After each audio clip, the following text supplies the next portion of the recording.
ভারতের তামিলনাড়ু রাজ্য থেকে ৩ জন লোক অন্ধ্রপ্রদেশে কাজের খোঁজে গিয়েছিল।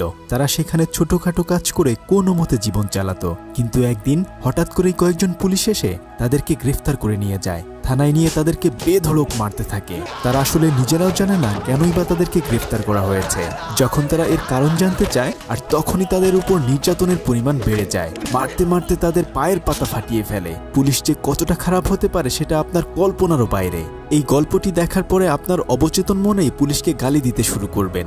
এমনই অসাধারণ সত্য ঘটনার কাহিনী নিয়ে নির্মিত ভিসারানাই মুভির গল্প আজকে আপনাদেরকে শোনাবো।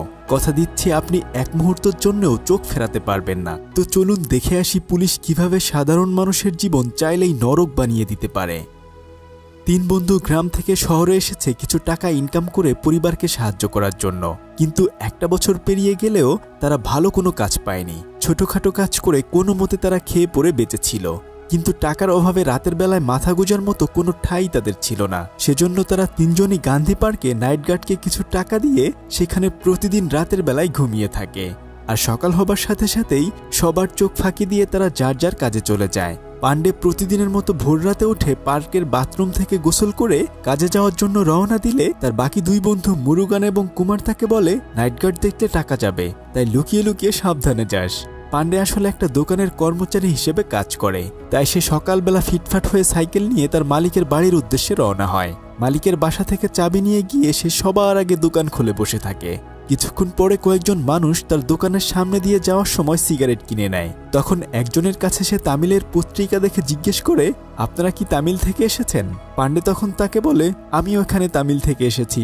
আসলে এত দূরে নিজের এলাকার লোক পেয়ে সে একটু খুশি হয়ে গিয়েছিল। তখন তাদের মধ্য থেকে একজন পান্ডের কাছে একটা ঠিকানা জানতে চায়, কিন্তু পান্ডে দেখে যে তাদের কোমরে পিস্তল রাখা রয়েছে। সেজন্য সে ভয়ে আর তাদেরকে কোনো কিছুই না বলে দোকান থেকে চলে যেতে বলে। আর তারা চলে যাওয়ার কিছুক্ষণ পরেই একজন লোক এসে তাকে জিজ্ঞেস করে, তোর নাম পান্ডে কিনা?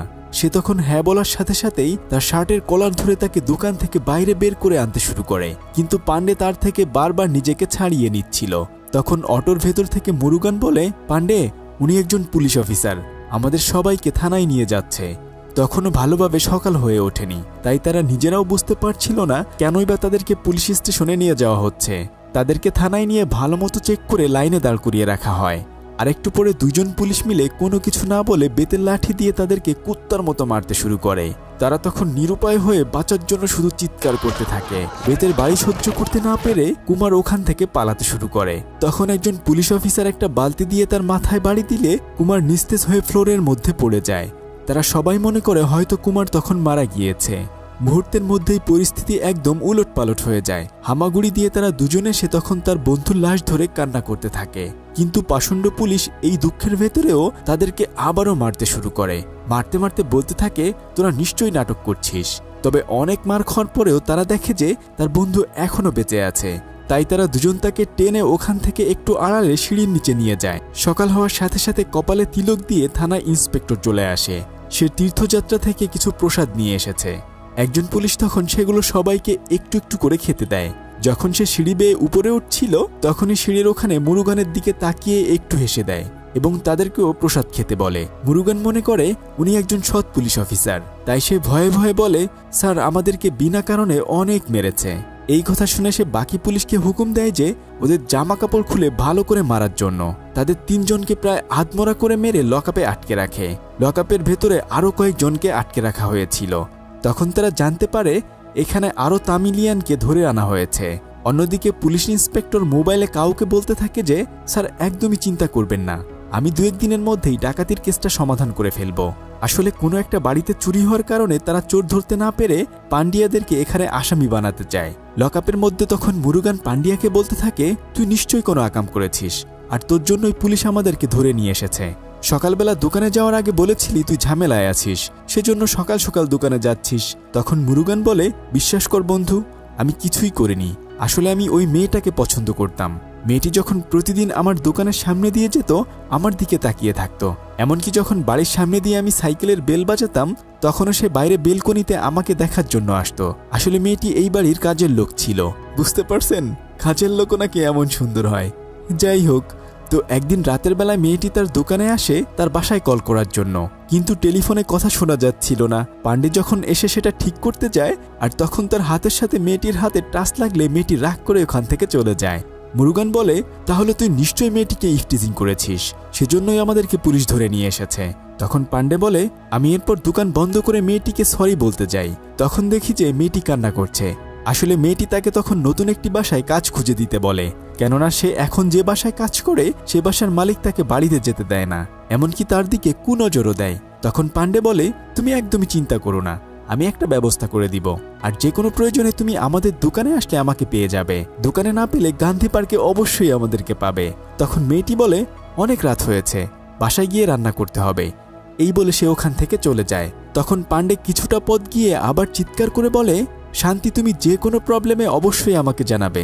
তখন তার সাথে থাকা আফজাল নামের একটা ছেলে বলতে থাকে, ভাই তুমি যেই মেয়েটির সাথে কথা বললে, মেয়েটি যে বাড়িতে কাজ করে ওই বেটায় কিন্তু পুলিশে চাকরি করে, দেখো আবার কোনো ঝামেলায় পড়ে যায়ও না। মুরুগান তখন বলে, সেদিন রাতের বেলায় যদি তুই চিৎকার করে মেয়েটির সাথে কথা না বলতি তাহলে আমরা আর এই ঝামেলায় পড়তাম না, তবে এখন দেখ আমরা তিনজনই তোর জন্য এখানে ফেসে গিয়েছি। সারা রাত এভাবে পেরিয়ে গেলে পরদিন সকাল হওয়ার সাথে তাদেরকে আবার লাঠি দিয়ে বাড়ি মেরে মেরে বাইরে ওয়াশরুমে নিয়ে যাওয়া হয়। সবাই তখন খালি গায়ে লাইনে দাঁড়িয়ে যায়, আর ঠিক তখনই মুরুগান দেখে যে বাথরুম থেকে আফজাল বের হচ্ছে, তাকেও অনেক মারা হয়েছে। আফজাল তাদেরকে দেখেই কান্না করে দেয়। তারা আফজালকে জিজ্ঞেস করে, কিরে তুই এখানে কিভাবে এলি? আফজাল তখন বলে, ভাই আমি কোনো দোষ করিনি, গতকালকে মুভি দেখে আমি সিনেমা হল থেকে বের হচ্ছিলাম, আর তখনই একজন পুলিশ এসে আমাকে জিজ্ঞেস করে আমি কোথায় ছিলাম। আমি তাদেরকে বলি যে স্যার আমি সিনেমা দেখতে গিয়েছিলাম, আর তাছাড়া আমি তামিল থেকে এখানে এসেছি ছোটখাটো কাজ করার জন্য। তারা তামিলনাড়ুর কথা শুনেই আমাকে গ্রেফতার করে নিয়ে এসেছে। মুরুগান তখন পান্ডেকে বলে, ভাই ওই মেয়েটির জন্য আমাদের কোনো সমস্যা হয়নি, আমরা সবাই তামিলিয়ান বলেই আমাদেরকে তুলে নিয়ে এসেছে। যখন তারা ওয়াশরুম থেকে আবার থানার ভেতরে যাচ্ছিল তখনই ইন্সপেক্টর তাদের চারজনকে এক জায়গায় দাঁড় করিয়ে বাকিদেরকে ভিতরে যেতে বলে, আর তাদেরকে বলতে থাকে তোরা দোষ স্বীকার করেছিস কিনা। কিন্তু পান্ডে বলে, কিসের দোষ স্বীকার করব সেটাই তো আমরা জানি না। এই কথা বলার সাথে সাথে তাদেরকে থানায় নিয়ে পা উঁচু করে বেঁধে ঝুলিয়ে দিয়ে বেত দিয়ে পায়ের পাতায় পিটানো শুরু করে দেয়। এত অমানবিক অত্যাচার দেখে বাকি পুলিশরাও অবাক হয়ে যায়। পুলিশ ইন্সপেক্টর তাদেরকে মারতে মারতে ক্লান্ত হয়ে গেলে বাকি পুলিশরা তাদেরকে মারতে শুরু করে। এভাবে অনেকক্ষণ মারার পরে পুলিশ ইন্সপেক্টর গিয়ে তাদেরকে জিজ্ঞেস করে, বল তোরা দোষ স্বীকার করেছিস কিনা। তখন মুরুগান রাগ করে বলে, এতক্ষণ ধরে আমাদেরকে মেরেই যাচ্ছেন, কিসের দোষ স্বীকার করবো আগে সেটা বলুন। এই কথা শুনেই পুলিশ ইন্সপেক্টর রাগ করে লাথি দিয়ে মুরুগানের সামনের দাঁত দুটো ভেঙে ফেলে। কতটা পাষণ্ড হলে এমন কাজ করতে পারে বলুন। যাই হোক, তারা যখন বাইরে ওয়াশরুমে মুখ ধুতে আসে আর তখনই ওখানে একজন মহিলা পুলিশ আসে ফ্রেশ হওয়ার জন্য। সে ভুলে তার মোবাইল ফোনটি ওখানে রেখে চলে যায়। তখন পান্ডে তাকে ডাক দিয়ে বলে, ম্যাডাম আপনি আপনার মোবাইল ফোনটি রেখে গিয়েছেন। তখন ওই মহিলা পুলিশ বলে, আমি দুদিন ধরে দেখছি তোমাদের সাথে কি কি হচ্ছে, এই মোবাইল দিয়ে তোমরা বাইরে কারো কাছে সাহায্যের জন্য কল করতে পারো।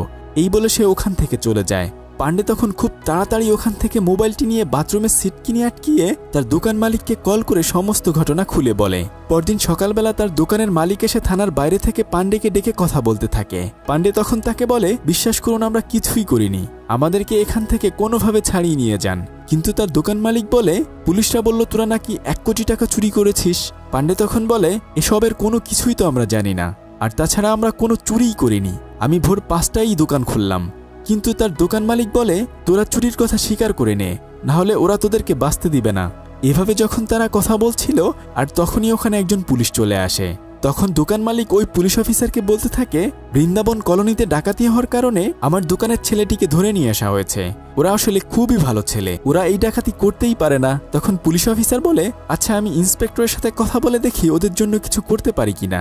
এরপর সে তাদেরকে থানার ভেতরে এনে খাবার খেতে দেয়, আর তখন বলতে থাকে, তোদেরকে অনেক মেরেছে, তবে যদি তোরা দোষ স্বীকার করে নিতি তাহলে তো এতটা মার খেতে হতো না, আর তাছাড়া এটা ছোটখাটো একটা ডাকাতির কেস, যদি তোরা স্বীকার করে নিস তাহলেই তোদেরকে আর মারবে না। তখন পান্ডে বলে, স্যার আমরা কোনো ধরনের অপরাধ করিনি, যদি আমরা এই অপরাধ স্বীকার করে নেই তাহলে জেল থেকে বেরোলে আর আমরা বাড়িতে গিয়ে মুখ দেখাতে পারবো না।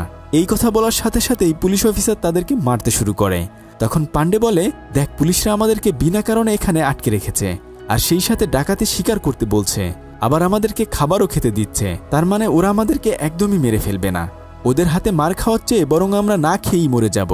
তাই তারা চালাকি করে খাওয়া দাওয়া একদমই বন্ধ করে দেয়। ছোট্ট একটা বিজ্ঞাপন রয়েছে। মোস্টবেট দিচ্ছে অফুরন্ত বিনোদন এবং আসল নগদ পুরস্কার জেতার সুযোগ, যেখানে আপনি চাইলে প্লিঙ্কো গেম খেলে টাকা ইনকাম করতে পারবেন। আপনি যদি অবসর সময় গেমিং উপভোগ করে থাকেন, মোস্টবেট বিভিন্ন ধরনের মনোমুগ্ধকর গেম অফার করে যা আপনাকে ব্যস্ত রাখবে, আর সেই সাথে আপনি নগদ পুরস্কারও জিতে নিতে পারবেন। মোস্টবেটে রয়েছে বিকাশ, নগদ, রকেট উপায় এবং অন্যান্য পদ্ধতির মাধ্যমে সহজ এবং দ্রুত আপনার ডিপোজিট এবং উইথড্র টাকা তোলার সুবিধা, আর সেই সাথে 24 ঘন্টা 7 দিন সাপোর্ট রয়েছে। আপনি বিভিন্ন গেমের প্রেডিকশন করে দক্ষতা পরীক্ষা করুন, আর সেই সাথে প্রত্যেকটি ম্যাচের লাইভ স্ট্রিমও উপভোগ করতে পারবেন। রেজিস্ট্রেশনের পরে 250টি ফ্রি স্পিন পাবেন, আর এই স্বাগত বোনাস পেতে স্ক্রিনে দেওয়া প্রোমো কোডটি ব্যবহার করুন। তাই জলদি করে এখনই সাইন আপ করে মোস্টবেটের সাথে আপনার স্বপ্নকে বাস্তবায়িত করুন। তো চলুন গল্পে ফিরে যাই। এভাবে কয়েকটা দিন পেরিয়ে যায়। পুলিশের এএসপি ইন্সপেক্টরকে তার অফিসে নিয়ে বলতে থাকে, তোমাকে মিয়া বললাম 2-1 দিনের মধ্যেই ডাকাতির কেসটা সমাধান করার জন্য। উপর থেকে আমার উপর বারবার প্রেশার আসতেছে, তুমি যেভাবে পারো যাকে পারো আসামি বানিয়ে কেসটা সমাধান করে দাও। ইন্সপেক্টর তখন তার স্যারকে বলতে থাকে, আমাকে মাত্র 1-2 দিনের সময় দিন, আমি কাজটা সমাধান করে দেব।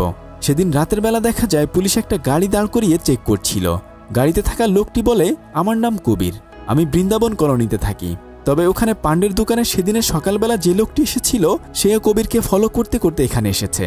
সেদিন রাতের বেলা একজন পুলিশ এসে পান্ডের মাথায় কালো কাপড় পেঁচিয়ে বাইরে নিয়ে টর্চার করতে থাকে। তার মুখের উপর পানি ঢেলে বলতে থাকে, ভেবেছিস না খেয়ে থাকলে আমরা তোকে ছেড়ে দেব? যতক্ষণ না তুই তোর দোষ স্বীকার করে নিবি তোকে আমরা কখনোই ছাড়ব না। পরদিন সকালবেলা পুলিশ ইন্সপেক্টর বাকি পুলিশদেরকে ডেকে বলতে থাকে, ওদেরকে তো এই কয়েকদিন আমরা অনেক মেরেছি, ওরা তো ডাকাতির কথা স্বীকারই করে নাই, উল্টো খাওয়া দাওয়া বন্ধ করে দিয়েছে। এভাবে চললে যদি ওরা মারা যায় আর এই খবর যদি বাইরে জেনে যায় তাহলে আমাদের সবারই সমস্যা হয়ে যাবে। বরং ওদেরকে ছেড়ে দিয়ে অন্য কাউকে দেখিয়ে এই কেসের জন্য আসামি বানানো যায় কিনা। এরপর একজন পুলিশ গিয়ে তাদের 4 জনকে ওখানে ডেকে নিয়ে আসে। ইন্সপেক্টর তাদেরকে বলতে থাকে, তোরা 3 দিন ধরে খাবার খাস না, আর তাছাড়া ডাকাতির কথাও তোরা স্বীকার করছিস না, তাই ভাবলাম তোদেরকে মুক্ত করে দেই। আর শোন, যাওয়ার সময় ভাইয়ের হোটেল থেকে টাকা নিয়ে যাস, আর অবশ্যই এখানে একটা সাইন দিয়ে চলে যাবি, আর বাইরে গিয়ে কাউকে বলবি না যে আমরাই তোদেরকে মেরেছি।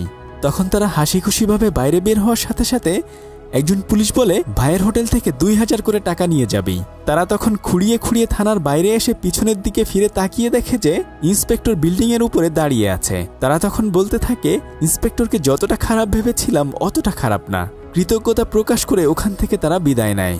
কয়েকটা দিন এত মায়ের খাওয়ার পরেও তারা মুক্তি পেয়ে হাসি খুশিভাবে সেই হোটেলে যায়। পান্ডে টাকা নিয়ে ওখান থেকে চলে যেতে চাচ্ছিল, কিন্তু মুরুগান বলে, 3 দিন ধরে খাবার খাই না, যাওয়ার আগে এখান থেকে একটু খেয়ে যাই। এরপর তারা সেই টাকা দিয়ে পেট পুরে খেয়ে থানায় সাইন করার জন্য আসে। তখন একজন পুলিশ অফিসার জিজ্ঞেস করে, কি সবাই তোমরা ঠিকঠাক মতো খেয়েছো? মুরুগান তখন বলে, স্যার আমরা সবাই পেট ভরে খেয়েছি, কিন্তু আমার সামনের দাঁত 2টা না থাকার কারণে মাংস চিবিয়ে খেতে পারেনি। এরপর যখন তারা ওখান থেকে বাইরে যেতে চায়, কিন্তু পুলিশরা তখন তাদেরকে আর বাইরে যেতে দেয় না। পুলিশ ইন্সপেক্টর তাদেরকে বলতে থাকে, 3 দিন ধরে তোরা খাস না, ভেবেছিস এভাবে পার পেয়ে যাবি? তোদেরকে দেখে আমার একটু একটু মায়া হচ্ছে, তাই ভাবলাম বুদ্ধি করে তোদেরকে খাইয়ে নেই। আর তখন তাদের পাশে আরো কয়েকজন পুলিশ তালগাছের পাতা কেটে লাঠি বানাচ্ছিল। একটু পরে পুলিশ ইন্সপেক্টর পান্ডেকে ডেকে এনে বলে, এখন আমি তোকে তালগাছের ডাল দিয়ে পেটাবো, যদি তুই একটু সাউন্ড করিস কিংবা মাটিতে পড়ে যাস তাহলে তোর বাকি বন্ধুদেরকেও আমি বেদম পেটাবো। পান্ডে তখন চুপচাপ দাঁড়িয়ে থাকলে ইন্সপেক্টর ওই তালের ডাল দিয়ে অনেক জোরে একটা বাড়ি মারার সাথে সাথে পান্ডে ব্যথায় বাঁকা হয়ে পড়ে যায়। আর তখনই তার বাকি বন্ধুদেরকেও বাকি পুলিশরা মারতে শুরু করে। এভাবে মারতে মারতে পুলিশ অফিসার ক্লান্ত হয়ে যায়, এমনকি তার হাতে থাকা তালের ডালটাও ভেঙে যায়। কিন্তু তবুও তারা এই ডাকাতির কথা স্বীকার করে নেয় না। পরদিন তাদের দোকান মালিক এসে তাদেরকে দেখে বলে, তোদেরকে মেরে কি অবস্থা করেছে, তোরা ডাকাতির কথা স্বীকার করে নিলেই তোদেরকে আর এভাবে মারবে না। সে পান্ডেকে বলে, তোর সাথে বাকি সবাই ডাকাতির কথা স্বীকার করে নিতে চায়, কিন্তু তুই স্বীকার করছিস না। পান্ডে তখন বলে, বিশ্বাস করেন আমি চুরি করি নাই। তখন উকিল বলে, দেখো ভাই, পুলিশের যখন উপর থেকে কেস সমাধান করার চাপ আসে তখন তোমাদের মতো সাধারণ মানুষকে যেখান সেখান থেকে তুলে এনে আসামি বানিয়ে কেস সমাধান করে দেয়। আর তাছাড়া চুরি হওয়া সমস্ত জিনিসপত্রই পাওয়া গিয়েছে, তোমরা শুধু কোর্টে গিয়ে বলবে যে তোমরা ডাকাতিটা করেছো। আর তাছাড়া মিডিয়াও জেনে গিয়েছে পুলিশ আসামিদেরকে ধরে ফেলেছে, তাই যেভাবেই হোক না কেন পুলিশ তোমাদেরকেই এই ডাকাতির কেসে ফাঁসিয়ে দেবে। তবে 3 মাসের মধ্যেই তোমাদের এই ঝামেলা শেষ হয়ে যাবে, এখানে মার খাওয়ার চেয়ে বরং 3 মাস জেল খাটা অনেক ভালো। তখন পান্ডে বলে, সত্যি কি 3 মাস পর তারা আমাদেরকে ছেড়ে দিবে? উকিল তখন বলে, যদি তোমরা এই ডাকাতির কথা স্বীকার করে নাও তাহলে এই 3 মাস পরে তোমরা ছাড়া পেয়ে যাবে। পান্ডে তখন ডাকাতির কথা স্বীকার করে নিতে চায়। পরদিন সকালবেলা তাদের 4 জনকে সেই বাড়িতে নিয়ে যাওয়া হয় যেখানে ডাকাতি হয়েছিল। পুলিশের সাজানো কথা মতো তারা এক একজন বলতে থাকে কিভাবে তারা এই ডাকাতি করেছিল। তারা দেয়াল টপকে জানালা দিয়ে ঘরের ভিতরে গিয়ে এই ডাকাতি করেছিল। আর তাদের এই সব কথাবার্তা পুলিশরা ভিডিও করে রাখে। পরদিন একটা অটোতে করে তাদের সবাইকে কোর্টে নিয়ে যাওয়া হয়। আর তখন পাণ্ডের দোকানে সেই লোকটিকেও ওখানে দেখা যায়। তবে একটু পরে কবিরও কোর্টে হাজিরা দিতে আসে। সেই লোকটি তখন কবিরকে অ্যারেস্ট করতে চায়, কিন্তু এই এলাকা তার জুরিসডিকশনে না হওয়ার কারণে সে তাকে অ্যারেস্ট করতে পারে না। আসলে উনি নিজেও একজন পুলিশ অফিসার, ওনার নাম হচ্ছে মুথুবেল। যাই হোক, পাণ্ডেকে কোর্টে আনা হলে যখন জজ সাহেব তাদেরকে জিজ্ঞেস করে তোমরা কি আসলে এই ডাকাতি করেছো, তখন তারা কান্না করতে করতে জামা খুলে দেখাতে থাকে পুলিশ আমাদেরকে মেরে এই ডাকাতির জবানবন্দি নিয়েছে, আমরা কেউই আসলে ডাকাতি করিনি। কিন্তু জজ সাহেব তাদের কথা কিছুই বুঝতে পারে না, কেননা তারা আসলে তামিল ভাষায় কথা বলছিল। তখন জজ সাহেব বলে এখানে কি কেউ তাদের কথা ট্রান্সলেট করে দিতে পারবে, এমন কেউ আছেন? তখন কোর্টে একজন লোক গিয়ে মুথুবেলকে ডেকে নিয়ে আসে। মুথুবেল জজ সাহেবকে সমস্ত কিছু বুঝিয়ে বলে। জজ সাহেব তখন ইন্সপেক্টরকে মিথ্যে কেস দেওয়ার জন্য ওয়ার্নিং দিয়ে পান্ডিয়াদেরকে এই কেস থেকে খালাস দিয়ে দেয়। তারা বাইরে বের হয়ে আসলে পাণ্ডের দোকান মালিক তখন তাকে কিছু টাকা দিয়ে বলে এই টাকাগুলো নিয়ে তোরা এখান থেকে খুব দ্রুত চলে যা, তা না হলে আবারও হয়তো তোরা ঝামেলায় পড়তে পারিস। তখন সে জিজ্ঞেস করে এই কয়দিনে দোকানে কি কোনো মেয়ে এসেছিল কিনা। তার দোকান মালিক বলে একটা মেয়ে তো তোকে খোঁজার জন্য এসেছিল, সেই মেয়েটি তার নাম্বার দিয়ে গেছে। পাণ্ডে যখন তার মালিকের কাছ থেকে নাম্বার নিচ্ছিল আর তখনই মুথুবেল তাকে ডেকে নিয়ে বলে তোমরা কি আমাকে একটু সাহায্য করতে পারবে? তারা তখন বলে স্যার আপনি আমাদের এত বড় উপকার করলেন, বলুন আপনার জন্য কি করতে পারি। একটু পরে যখন কবির কোর্ট থেকে হাজিরা দিয়ে বের হচ্ছিল আর তখনই তারা সবাই মিলে তাকে কিডন্যাপ করে নিয়ে যায়। আসলে মুথুবেল এই সাহায্যটাই তাদের কাছে চেয়েছিল। তারা কবিরকে নিয়ে তামিলনাড়ুর দিকে যাওয়ার পথেই কুমারের বাড়ি ছিল। কুমার ওখানে নেমে গেলে তারা সবাই তাকে বিদায় জানিয়ে তামিলনাড়ুর থানায় চলে আসে। তখন মুথুবেল তাদেরকে বলে এভাবে টাকা বাঁচানোর জন্য আর কখনো পার্কে ঘুমাবে না, যাও বাড়িতে গিয়ে এবার বিশ্রাম করো। তখন একজন পুলিশ মুথুবেলকে বলে স্যার আমাদের পুলিশ স্টেশনে অনেক ময়লা জমে আছে, দুদিন পরে এসিপি স্যার আসবে, তাদেরকে দিয়ে এখানটা পরিষ্কার করিয়ে নিলে ভালো হতো না? মুথুবেল তাদেরকে ডেকে থানা পরিষ্কার করে চলে যেতে বলে। তখন তারা নিরুপায় হয়ে থানা পরিষ্কার করার কাজে লেগে যায়। একটু পরে মুথুবেল কবিরকে আলাদা একটা রুমে নিয়ে জানতে চায় যে সে আসলে কি করে। শুরুতে কবির কিছুই স্বীকার করতে চায় না, আসলে সে পলিটিক্যাল পার্টির নেতাদের কালো টাকার হিসাব নিকেশ রাখে। মুথুবেলকে তার বড় অফিসার দায়িত্ব দিয়েছে সেই খবর বের করার জন্য, কেননা বিরোধী দলের পলিটিক্যাল নেতারা এর সুযোগ নিয়ে নির্বাচনে জিততে পারবে। কিন্তু সারা রাত চেষ্টা করেও তার মুখ দিয়ে একটা কথাও সে বের করতে পারে না। এভাবে রাত পেরিয়ে সকাল হয়ে যায়, কিন্তু দেখা যায় পান্ডিয়ারা এখনো ওই থানায় গাড়িসহ সমস্ত কিছু ধুয়ে মুছে পরিষ্কার করে দিচ্ছে। কিছুক্ষণ পরে মুথুবেল এসে আবার কবিরকে সব কালো টাকার হিসাব দিতে বলে, কিন্তু কবির এবার মুখ না খুললে আরেকজন পুলিশকে দিয়ে কবিরকে পেটানো হয়। আর তখন থানার ভেতর পরিষ্কার করতে এসে পান্ডিয়ারা এটা দেখে নিজেরাও ভয় পেতে থাকে।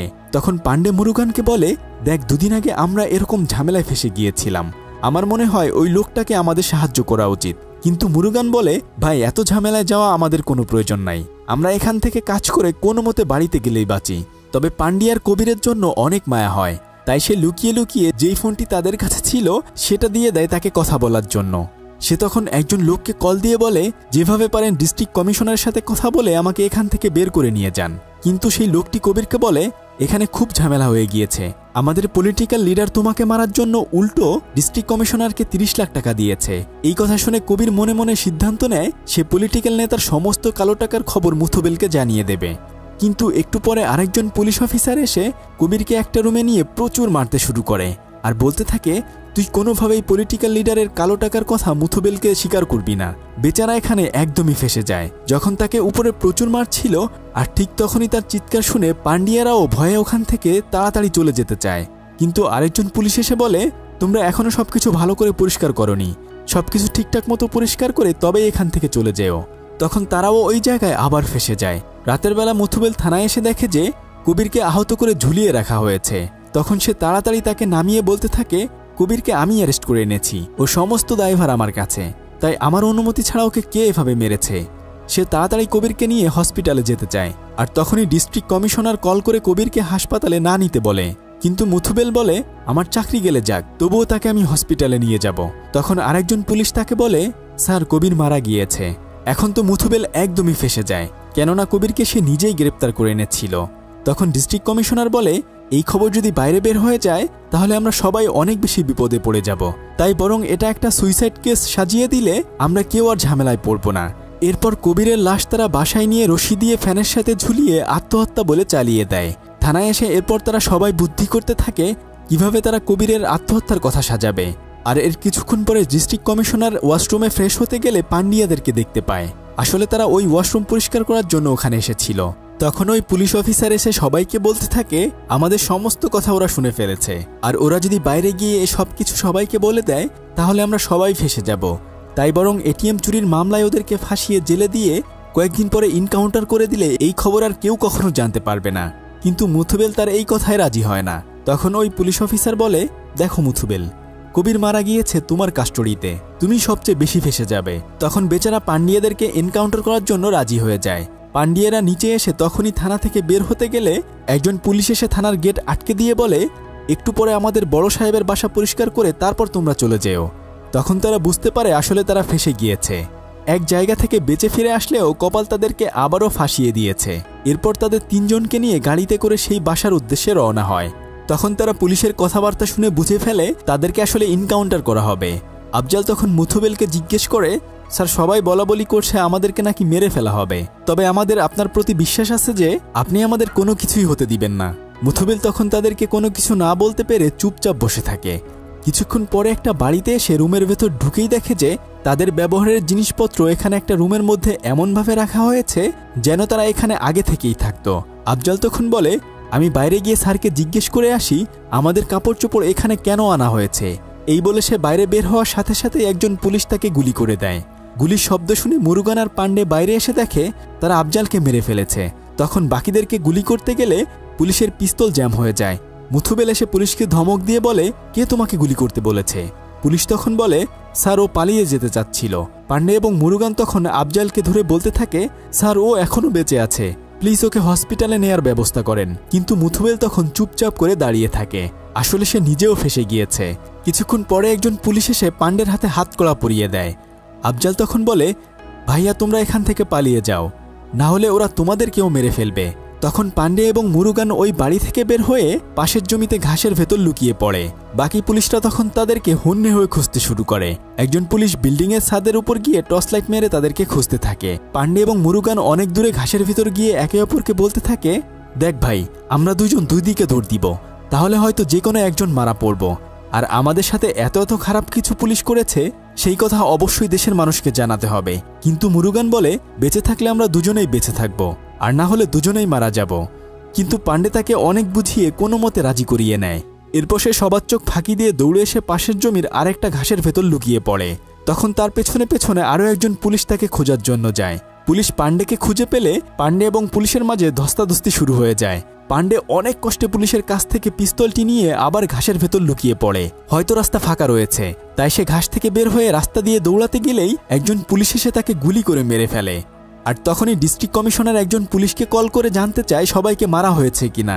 তখন ওই পুলিশ বলে, স্যার 2 জনকে এনকাউন্টার করা হয়েছে। অন্যদিকে মুথুবেল পান্ডেকে বলতে থাকে, তুই বের হয়ে আয়, আমাদের কাছে সারেন্ডার করে পিস্তলটা দিয়ে দে, আমরা তোর কোনো কিছুই করব না। তখন পান্ডে বলে, স্যার আপনি আমাদেরকে ওখান থেকে বাঁচিয়ে এনেছিলেন, কিন্তু এখানে এনে আপনি আমাদেরকে মেরে ফেলতে চাচ্ছেন। আপনার উপর আমাদের অনেক ভরসা ছিল, তবে আমার সামনেই আপনারা আমার 2 জন বন্ধুকে মেরে ফেলেছেন। এই কথা বলে সেই মুথুবেলের দিকে পিস্তল তাক করে থাকে। তখন মুথুবেল বলে, আমাকে গুলি করে তুই এখান থেকে পালিয়ে যা। কিন্তু পান্ডে তখন বলে, আপনাকে মেরে আমিই বা বেঁচে থেকে কি করব, এমন জীবন আমারও চাই না। তবে পান্ডে তখন পিস্তল নিয়ে সামনে এগিয়ে আসলেই মুথুবেলও তার পিস্তল বের করে পান্ডের দিকে তাক করে। কিন্তু একটু পরেই দেখা যায় যে একজন পুলিশ অফিসার মুথুবেলের দিকে পিস্তল তাক করে আছে। আসলে তাদের বড় অফিসার সবার সাথে মুথুবেলকেও মেরে ফেলার হুকুম দিয়েছিল। আর এর কিছুক্ষণ পরেই হঠাৎ করেই গুলির আওয়াজ শোনা যায়। পান্ডে এবং মুথুবেল দুজনেই মারা যায়। সবাই তো মারা গেল, তাই না? তাহলে গল্পটি আসলে সাধারণ মানুষ কিভাবে জানলো? আসলে যখন তারা গাড়িতে করে এসেছিল পথের মধ্যেই কিন্তু কুমার নেমে গিয়েছিল। সেই পরবর্তীতে এই ঘটনাগুলো লিখে একটা বই বের করে, আর সেই বইয়ের গল্প অনুযায়ী এই মুভিটি বানানো হয়েছে। বুঝতেই পারছেন পুলিশরা আসলে কিভাবে তিলকে তাল করতে পারে। বর্তমান সময়ে কোটা আন্দোলন নিয়ে প্রায় 1 মাস ধরে ছাত্রদের উপর পুলিশরা যে অমানবিক অত্যাচার করছে সেটা আপনারা সবাই দেখেছেন। পাখির মতো যেখানে সেখানে তারা ছাত্রদেরকে মেরেছে। জানি না এই পরিস্থিতি কবে ঠিক হবে, তবে আমাদের ভাই বোনদের উপর গুলি করার বিচার অবশ্যই চাই। বিজয় নিশ্চয়ই আমাদের হবে। সবাই ততক্ষণে সাবধানে থাকুন। আল্লাহ হাফেজ।